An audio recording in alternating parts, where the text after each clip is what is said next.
Clássico Fla-Flu. É isso. Ele começou pela lateral, né, ajudando um pouco a marcação, depois ele vai para o meio de campo e foi um belíssimo gol, né? O Fluminense não vinha bem na partida, o Fluminense não criou possibilidades, né? O primeiro tempo, principalmente, teve um controle muito grande do Flamengo. Mas o segundo já teve mais chance. O segundo teve né? um pouco mais de chance, o Fluminense chegando com as bolas paradas. Então, o Fluminense criou um pouco mais de possibilidade em escanteios, em faltas laterais. E aí teve duas possibilidades de cabeça, né, com lance de escanteio. E aí, no finalzinho da partida, acho que os 37, 38 minutos, o Julião acaba roubando essa bola, né, e fazendo um belíssimo gol. Eugênio Leal chega para nossa conversa também, meu amigo. Bem-vindo ao Sport Center. Começamos com este Fla-Flu. Da nossa casa para a casa de Eugênio Leal, a mansão Leal. Um abraço, boa noite, Edu, Glaucia, Fábio Luciano e ao Fã de Esportes. É isso, me parece que não era a melhor opção na formatação da tabela do Campeonato Carioca. Marcaram um Fla-Flu, né, um dos principais, se não o principal clássico, hoje o principal clássico do futebol do Rio de Janeiro, né, porque são os dois times do Rio na primeira divisão, são os dois times do Rio na Libertadores, e esse clássico foi marcado por uma terceira rodada, em que nem Flamengo nem Fluminense estão com os seus times principais. E pode ser, de acordo com o regulamento do campeonato, que não tenhamos outro encontro entre Flamengo e Fluminense no Campeonato Carioca.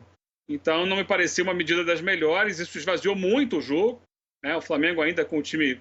Conta muito isso para a continuação do trabalho, para que você tenha um pouco mais de paz no dia a dia, mas o Roger vai ter bastante trabalho aí para ter um ano de sucesso à frente do clube. E depois eu vou pedir para a nossa produção separar só o gol a fundo, para a gente ver se o PP deu mole ali. Ele perde a bola, né? Vou pedir para o Eugênio e para o Fábio Luciano analisarem o lance.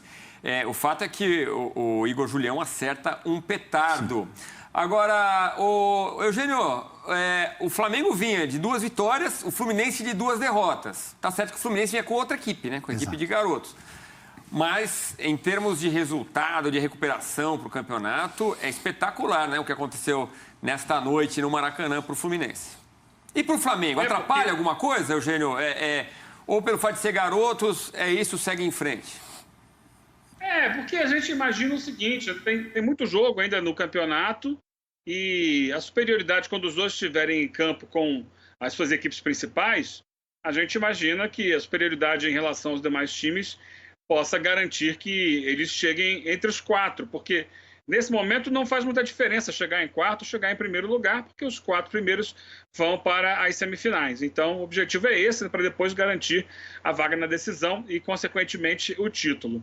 Então, tem tempo para que os dois possam recuperar os pontos. O Flamengo seria líder do campeonato com um empate. Bastava um empate, ele superaria o Volta Redonda, que hoje é o líder. Nesse momento, o Volta Redonda, com 7 pontos, é o líder do campeonato. O Flamengo seria primeiro colocado se tivesse pelo menos empatado com o Fluminense. E se o Fluminense tivesse só empatado, seria penúltimo colocado, né? Se tivesse perdido, poderia ser o último colocado do campeonato. Então, para não ficar muito feio, né? O Fluminense vinha de 2 derrotas, para não ficar pior, é melhor que ele conseguiu 3 pontinhos ali, dar uma respirada na competição. Mas acho que há tempo, devido à diferença de qualidade entre Flamengo e Fluminense para os demais times, e aí eu incluo nos demais times Vasco e Botafogo, eles vão se recuperar e vão chegar lá na frente com vaga na semifinal. Acredito claramente nisso. Ô, Fábio, a gente está aí com o gol do Igor Julião, nossa produção separou, queria que você analisasse ali. Foi um erro muito sério do PP ali, entregando a bola? Não foi um erro sério, é um erro que você não pode cometer, né, Edu? Porque ele tem o controle da bola, ele tenta ter o controle da bola, ele acaba perdendo um pouco o domínio, a bola escapa um pouco, a gente vai ter que, né, colocar o lance para analisar com mais critério. Mas ele perde o... Aí ele rouba a bola e tenta o controle, que ele vai fazer o passe e ele faz o passe errado, né? E aí também tem muito mérito do Igor Julião nesse lance, porque a gente não está muito acostumado nos tempos de hoje aos jogadores acertarem chutes como esse dessa distância, né? Então a primeira bola ali, a maioria dos jogos que a gente assiste, a primeira opção depois de uma roubada de bola como essa é um passe lateral ali, né? Um passe mais em profundidade para que alguém crie a melhor chance de gol, e aí tem a confiança do jogador, tem o trabalho também. também, tem um momento dentro da partida. Então, ele é muito feliz no chute que ele acerta. Ele pega o goleiro do Flamengo meio que não está esperando, né, o chute, talvez imaginando que ele teria uma outra decisão na jogada. Mas, assim, o Fluminense não fez um bom jogo. O Fluminense foi dominado pelos meninos do Flamengo. O Flamengo teve mais posse de bola, criou as melhores possibilidades dentro de toda a partida.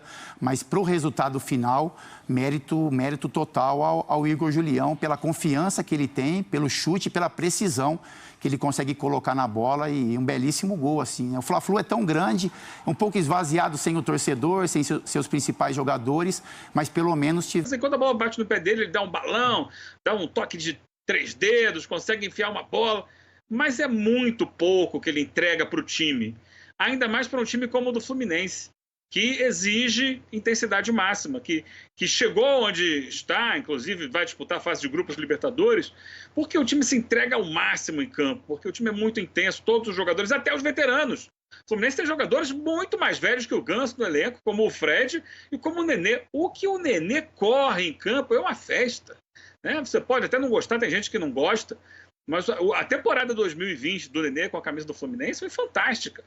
É um jogador protagonista em todos os aspectos. E o Ganso entra em campo, parece estar sempre cansado, parece que está sempre tocando a bola para o lado e não produz para a equipe. Como o Fábio Luciano colocou, e talvez já me antecipando, né, a outro personagem, é uma situação bem diferente, mas radicalmente diferente da vivida pelo Michael. Isso. Então, a resposta também, acho que é de todos nós, né? Ganso decepciona mais. Sim. Pelo conjunto da carreira. Eu estava brincando na redação, a Glaucia acho que não estava lá nesse momento, mas o sonho do Ganso, viu, Eugênio, e fã de esporte, era exatamente mudar a regra do futebol, ficar parecido com o futebol americano. Sim. Para todo mundo, dá no Ganso, dá no quarterback e ele faz o lançamento. Mas não é essa a regra do jogo. O sonho dele é ser um quarterback. Sim. Mas não dá. Hoje em dia não tem como. Não, e assim, a gente analisando o jogo todo, ele não se sente bem em nenhum setor do campo, né? Isso que chama a atenção. Porque o Ganso, ele começa quase como um segundo atacante, e aí a marcação dos zagueiros é muito pesada. Aí ele tenta andar um pouquinho mais para trás. Quando ele anda um pouquinho mais para trás, ele enfrenta os volantes. E aí o que a gente falou, a molecada marca duro, né? Jogadores do meio de campo do Flamengo são meninos que têm muita força de marcação. Ele também não se sente confortável. Então ele recua um pouco mais e vai tentar pegar a bola nos pés do zagueiro, mas aí já não é a função dele, aí ele acaba tendo somente a participação de passes laterais. Então é complicado, é um trabalho que o Roger vai ter com relação ao Ganso para achar, de repente, né, quando ele for solicitado, a melhor função dentro de campo. Eu vi muitos jogos do Fluminense, né, na temporada passada, e ele era muito intenso no banco de reservas, né? Então eu vi aí quando o Fluminense fazia gols, ele comemorava demais, ele auxiliava o treinador ali, o Marcão, com algum tipo de orientação. Então pode ser que isso reflita no dia a dia. Então o Ganso é muito importante para o grupo. Tivemos um